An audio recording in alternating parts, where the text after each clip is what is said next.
Wajah dingin sekretaris terlihat sinis. Kau pikir kau siapa? Beraninya mengajukan syarat padaku? Benar sekali. Apa posisiku sampai berani mengajukan syarat? Tapi Randita bukan gadis bodoh. Dia bisa berpikir kalau laki-laki di hadapannya ini memberinya penawaran. Artinya Han melihat dirinya punya kemampuan untuk bekerja apapun yang dia tawarkan. Sehingga dia benar-benar memberanikan diri untuk mengajukan satu syarat untuk melindungi dirinya sendiri. Hanya satu syarat, Tuan. Bicara setegas yang ia bisa. Satu saja. Cih. Kau tahu berapa banyak orang yang bermimpi mendapatkan kesempatan ini? Aran, jangan jual mahal. Memohonlah sekarang. Mendengar perkataan Han sudah membuat Aran ingin memutar haluan, berhenti soal jual mahal, karena jelas-jelas dia sudah tergiur dengan tawaran, tapi tidak, dia harus melindungi dirinya semampunya. Saya akan melakukan pekerjaan saya dengan baik. Sekali lagi memberi penawaran.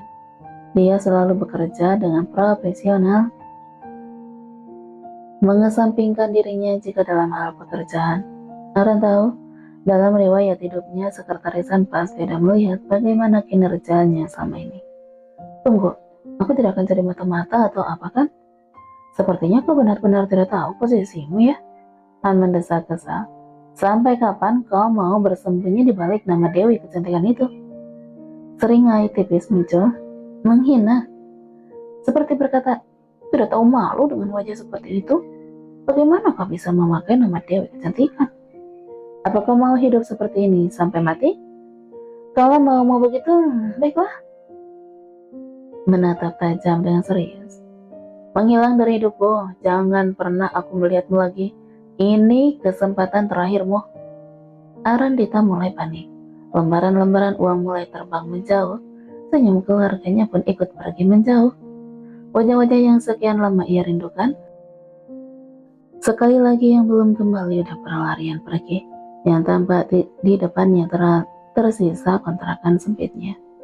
Saya akan melakukan semua perintah Tuan dengan baik. Saya akan bekerja dengan baik sesuai dengan apa yang diperintahkan kepada saya. Aran menggebrak meja di depannya, berdiri bicara dengan semangat dan teriakan yang memenuhi ruangan. Sudah kehilangan harga diri. Aku tahu, aku tidak mungkin menang darinya. Jelas-jelas aku yang paling diuntungkan dengan pekerjaan ini. Katakan, apa syarat yang kau inginkan? Han tersenyum tipis, nyaris tidak terlihat saat melihat jawaban semangat Arandita. Kenapa dia bertanya? Apa Tuan akan mengabulkan? Bertanya dengan wajah antusias. Sepertinya masih punya harapan, pikirnya. Tidak. Jawaban yang membuat orang mendengarnya bisa naik pitam. Diucapkan dengan datar tanpa merubah mimik wajahnya sekalipun. Lantas kenapa bertanya? Gumamnya kecil sambil menundukkan kepala. Terkejut saat ia mengangkat kepala dan melihat menatapnya lekat. Meminta jawaban. Syarat saya cuma satu, Tuan. Mengatakan dengan cepat, karena pandangan itu mengirisnya. Dia memalingkan wajah. Jangan memukul saya. Han tergelak mendengar syarat yang diucapkan Arandita. Berani sekali kau ya, mengatur caraku bekerja. Han menatap tajam gadis di hadapannya. Dia tertunduk, namun tidak menunjukkan rasa takutnya. Sekali lagi, ini yang membuatnya tertarik pada Arandita, walaupun dia mendengar ketukan kaki gadis itu di bawah meja. Kau tahu, aku tidak memaafkan kesalahan sekecil apapun jika berhubungan dengan tuan muda. Aku tahu, untuk itu aku meminta syarat itu. Apa? Jadi, pekerjaan ini berhubungan dengan Tuan Saga? Ada perasaan antusias yang semakin menggebu muncul. Tuan Saga adalah magnet yang membuat semua orang selalu tertarik dalam hal sekecil apapun tentangnya. Saya akan menuruti Tuan dan tidak akan melakukan kesalahan, berkata dengan suara tegas. Jadi aku mohon, turuti syaratku, Tuan. Kalau kau sepercaya diri itu, kenapa takut? Benar juga, kalau aku tidak membuat kesalahan, kenapa aku harus takut dia memukulku? Tapi tidak, Ran, dia kan harimau gila. Standar kesalahannya berbeda dengan bosmu di stasiun TV XX, jadi kau harus melindungi dirimu. Aran masih diam membisu. Sepertinya tidak mungkin Tuan Han mau menerima syarat itu. Dan dia ingin dengan penuh kesombongan berdiri. Lalu berkata, kalau Tuan tidak mau menerima syarat itu, maka saya tidak akan menerima pekerjaan dari Tuan. Cih, kalau dia jawab, kalau begitu, nyala dari muka bumi ini, aku harus bagaimana? Rasanya saat ini Aran ingin memohon saja, tapi harga dirinya menariknya untuk hanya dia membisu.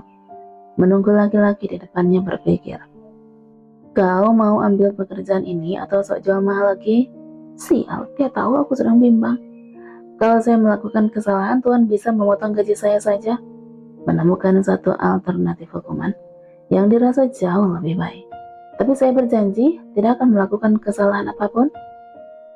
Sudah aku katakan, kalau kau sepercaya diri itu, kenapa takut? Kenapa dia memakai kata-kata itu lagi sih? Sudah kalah, Randita butuh uang. Pekerjaan apapun yang dijanjikan Han jauh lebih baik daripada yang ia jalani sekarang. Dan kini ia tidak punya pilihan selain sekali lagi menjalin ikatan mematikan dengan laki-laki di hadapannya ini. Dan sekali lagi, dialah yang membuat benang ikatan takdir itu. Kau terima atau tidak? 1, 2, menghitung tiba-tiba. Iya, saya terima. Sebelum Han menyelesaikan hitungan ketiganya, saya terima pekerjaan dari Tuan. Aran tahu, dia sosokan jual mahalnya tidak akan mempan. Dia itu sekretaris Han, dan dia tahu bagaimana sifatnya. Baiklah, aku terima syaratmu.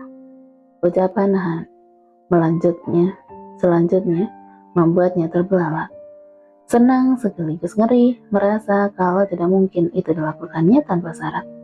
Pasti ada hal yang harus dia bayar dengan sangat mahal. Apa-apaan dia? Kenapa tadi dia berdebat kalau pada akhirnya dia menerima syaratku? Aku bisa memotong semua gajimu kalau sampai kau membuat kesalahan. Apa? Semua? Kenapa?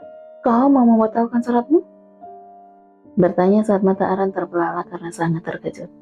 Dia menyeringai penuh kemenangan lagi. Aku tahu, aku tidak akan menang darinya. Tidak Tuhan, terima kasih sudah menerima syarat saya. Kedepannya saya akan bekerja dengan baik. Pasrah. Syaratnya disetujui itu sudah jauh lebih penting dari semua jaminan yang ada. Tentu saja, karena kalau kau melakukan kesalahan, kau akan tahu akibatnya kan? Kenapa aku mengatakan untuk memotong gajiku sih? Itu kan sama berharganya dengan nyawaku. Namun menjilat ludah sendiri juga tidak mungkin dia lakukan. Sudahlah, yang harus dia lakukan hanyalah jangan sampai membuat kesalahan itu yang terpenting. Dia bisa melindungi dirinya dari hukuman fisik, itu sudahlah cukup. Sampai hari ini saja kenangan masa lalunya saat terakhir kali sekretarisan melepaskannya masih seperti hantu mengejarnya sampai dalam mimpi. Sekarang ikut aku. Han bangun dan meraih amplop coklat di atas meja yang tadi disodorkan pada Randita. Kemana Tuhan? Kita bahkan belum memesan apapun di sini. Protes. Dia bahkan belum makan apa-apa sedari pagi. Memang siapa yang mau memberimu makan? Apa? Lantas kenapa juga janjian di kafe? Paling tidak belikan aku kopi kan bisa. Aku ingin menangis rasanya karena lapar. Bagaimana dia bisa mendapat area privat begini tanpa memesan apapun? Tunggu, tempat ini bukan miliknya kan? Sambil masih dipenuhi tanda tanya, dia mengikuti langkah cepatan. Bertemu dengan beberapa pelayan di luar kafe yang menundukkan kepala sopan lalu mengantar mereka sampai keluar pintu. Tuan, kita mau kemana? Aku lapar. Bekerja? Apa? Sekarang? Tuan, aku mohon biarkan saya memesan kopi dan roti sebentar. Saya kelaparan. Han tidak menjawab. Dia masuk ke dalam mobil, tapi dia belum menghidupkan mobilnya. Terima kasih, Tuan. 10 menit atau kau harus lari mengejar mobil ini. Kenapa kau tidak ada baik-baiknya sedikit pun sih? Aran langsung berlari masuk kembali ke dalam kafe sambil melihat jam di HP-nya. Sudah di dalam mobil yang melaju, Aran menyodorkan kopi dan roti isi yang dia pesan 2 paket tadi. Tapi sekretarisan melirik pun tidak. Akhirnya dia menikmati semua makanan itu. 2 porsi sekaligus tandas dalam sekejap. Han terlihat melirik sebentar, lalu mengalihkan pandangannya menatap jalanan. Bagaimana dia tidak tahu malu? Makan sebanyak itu lagi. Yang seperti itu mengaku sebagai Dewi Kecantikan. Mengemudi sambil menggelengkan kepalanya sendiri. Setelah meletakkan semua sampah dalam plastik, Aran menghela napas lega. Perutnya yang merinding keroncongan tadi udah terisi penuh. Melihatnya sudah selesai makan, sekretarisan mulai bicara. Sepanjang perjalanan, Aran terdiam mendengarkan. Mencatat semua yang dibicarakan Han di kepalanya. Walaupun sebagian besar yang dikatakan Han dia udah tahu. Sebagai reporter berita resmi, dia mengetahui banyak protokoler yang harus ditaati ketika bertemu dengan pejabat penting, perusahaan besar, atau artis sekalipun. Tutup mulutmu dan jangan bicara kalau Tuan Saga tidak memintamu bicara. Jawab dengan jelas kalau dia bertanya. Dia yang akan menentukan apakah kau layak menerima pekerjaan ini atau tidak. Jika Tuan Saga menolak, kau juga tidak akan bisa bekerja. Lantas kenapa sudah seperti aku diterima wawancara kerja saja tadi? Kalau Tuan muda menolakmu, kau bisa bekerja menjadi pesuruh. Aku akan mengirimmu ke luar kota. Merangkak sekalipun, kau tidak akan bisa keluar dari tempat terpencil itu. Apa? Dia hanya sedang menakutiku kan? Aku serius. Menjawab sorot tidak percaya di mata Aran. Jadi orang baik, apa akan membunuhmu? Kenapa bicara saja selalu setajam pisau begitu? Sekali lagi sekretarisan mengingatkan bagaimana Aran harus bersikap di hadapan Tuan Saga. Aran tidak udah paham bagaimana protokoler berhadapan dengan Tuan Saga. Dia udah sering mengikuti berbagai acara resmi Antarna Group yang melibatkan presidennya. Jadi standar baku yang harus dilakukan di hadapan Tuan Saga, dia sudah hafal di luar kepala. Tapi kenapa dia yang akan memutuskannya sendiri? Memang pekerjaanku apa sih? Mata-mata? Atau menguntit istrinya? Tapi untuk apa? Penasaran sekaligus nyali yang sedikit menciut.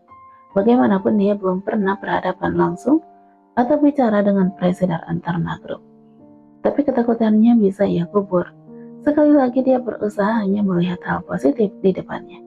Uang dan hidup yang lebih baik, jauh lebih indah untuk dibayangkan daripada pekerjaan yang menantinya.